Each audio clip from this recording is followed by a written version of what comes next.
Did you have Victoria's Secret's plan to bring sexy back on your 2023 bingo card? Why are Victoria's Secrets bringing sexy back? After experimenting with 300-pound mannequins, plus-size models, disabled models, trans models, a male model, and a 38-year-old football player, Victoria's Secrets have made the controversial decision to switch strategy and start using hot women to model their underwear again. It makes commercial sense, to my mind. It is quite easy. I'm always amazed that advertising executives find it complex, this stuff. I mean, all you need to do is stick sexy guys on stuff and stick sexy girls on stuff, and you can sell the merchandise. It sort of pretty much writes itself.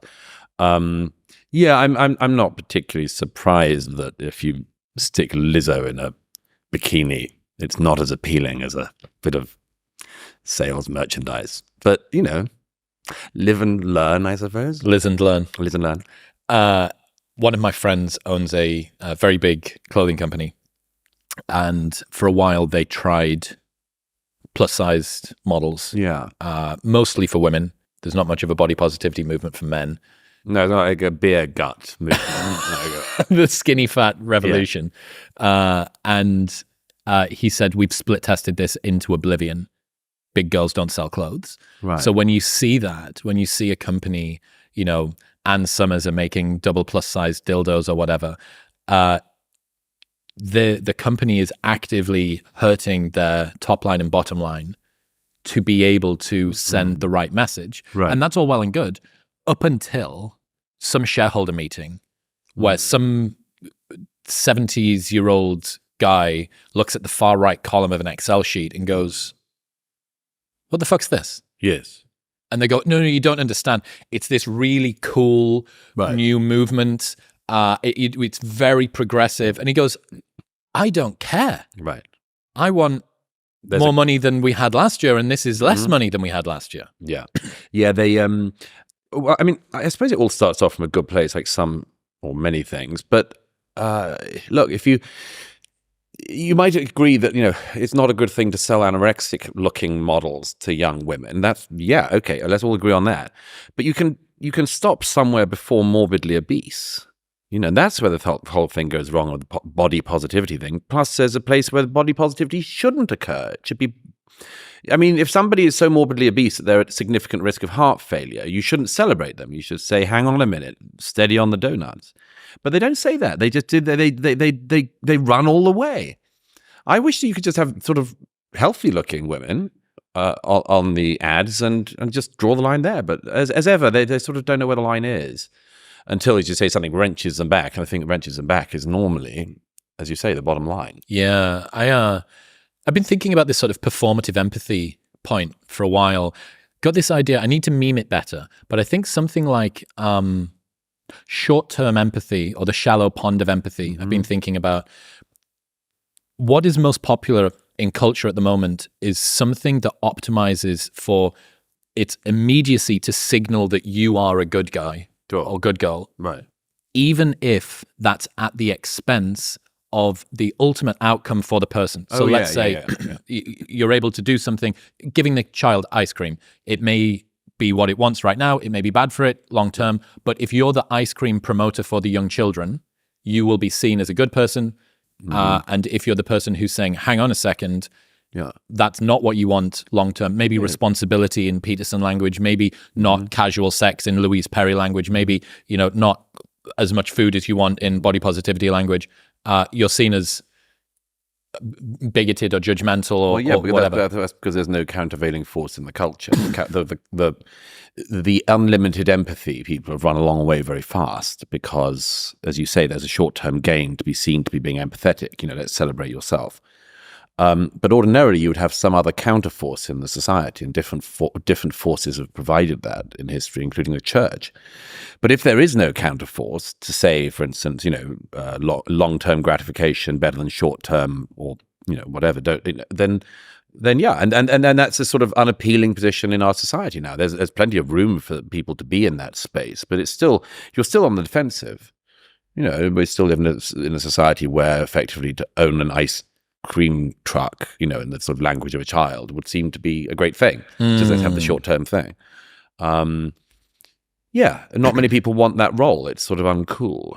in some way. It might become cool at some point in the future when more people realize that the short-term gratification thing was leading to diabetes or whatever. But it's the same as one of the justifications, I think, for why people aren't having children, that upfront children, you just see a very, very large cost on all of the joy and stuff. Well, the Economist put it as the child tax, the amount of money you have less if you have a child. Very weird way round to look at the future of the species, isn't it?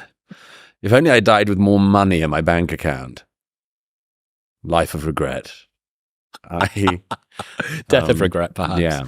Yeah. Well, it's kind of the as well the Mexican fisherman story. Are you familiar with that? The parable of the Mexican fisherman? No, I don't think I am. This is cool. You'll like this. So an American businessman goes on holiday to Mexico, and while he's there... Is it a true story? It's a parable. Okay, right. Okay. Got it. Fucking hell. He goes on holiday. He gets taken out fishing by a local Mexican. And he asks the Mexican how he spends his time. The Mexican says, I fish a little on the morning. I catch enough for my family. We go back. We cook. We laugh around the fire. And I spend time with my children. And the American businessman goes, that's stupid. Here's a better idea. What you should do is actually spend most of your day fishing. And then with the surplus fish, you could sell them at the market. And the Mexican fisherman says, and why would I do that? So, well, once you've got the additional money, you could start to employ some of your friends and they could come out fishing with you too.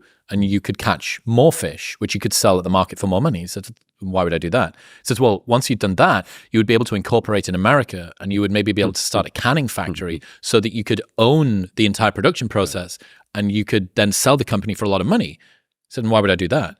He said, because once you've done that, you'd be able to fish a little on a morning and then go back and spend time with your children around the fire. Very good. And I often think about that as a much more direct route to happiness, Yeah. Well, that's the classic thing that the place you end up is the place you started from. But yes, there are lots of reasons why people aren't having children. And a lot of them are simple economic things. I mean, all of the Western countries that have terrible replacement birth rate figures are because of very easy things to solve, like cost of housing and things like that. It's not hard to build affordable housing. We just proved to be incapable of doing so. So young people wanting to both get on the property ladder and start a family think they have to do either or, and they're not entirely wrong. But that's something that governments could have sorted out, and none of them do. They're so hopeless at it, and they have been for years under consecutive governments. They never build enough housing, so young people don't see a future, don't feel hopeless, and then don't have kids, and then everyone wonders why there's a demographic crisis. Intergenerational competition theory is something I learned about a couple of weeks ago. You familiar with this? Yeah.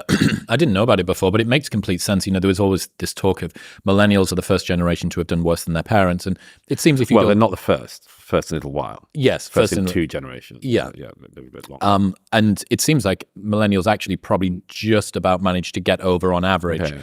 But Gen Z materially, difficulty in getting on the property ladder. The most common living arrangement for men under 35 is still at home with their parents. Awful.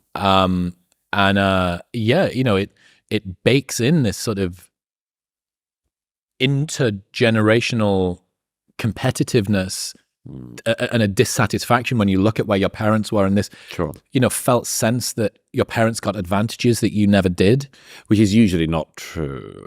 I mean, they didn't suffer inflation at the same rates, but they suffered very high taxation in the post-war period. We haven't had taxation at the levels it was at in the 1960s and 70s, for instance, in the UK. There was a time when people were top-rate taxpayers were paying 99% tax. A friend who once in that period paid over 100% tax one year for reasons he could. How's that possible? It'll be back tax and that sort of thing. So, I mean, there's a tendency, particularly among millennials and after, to think that their parents had it very easy. And my experience of people from that generation, the boomer generation, it didn't feel easy at the time. And there were certain things. Getting on the property housing ladder was a little bit easier than it is, or significantly easier, once you have 5 times average earnings being the inadequate to get to the average property price. You see the split go on. But you always have to factor. I mean, it's like if you say, the millennials, the first ones, or Gen Z were the first ones, and said whoever to have a better standard of living, you have to bake in things like, oh yeah, but they had a world war, So that's quite a big PS. Well, there's a big footnote. So yeah, everyone has their challenges. I just don't see why once you've identified them and know the way out of them, you don't do them. But in other news, this episode is brought to you by Maui Nui Venison.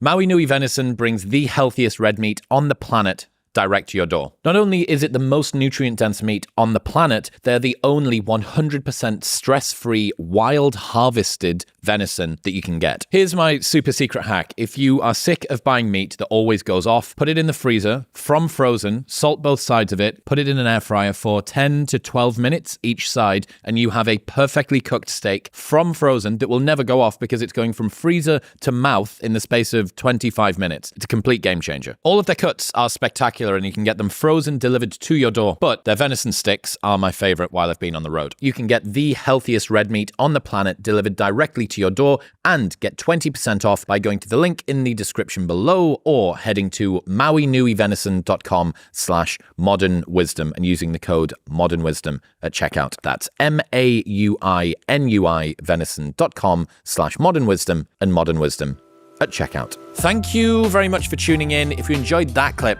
with Douglas, you will love the 2-hour-long podcast episode, which you can watch right here. Go on.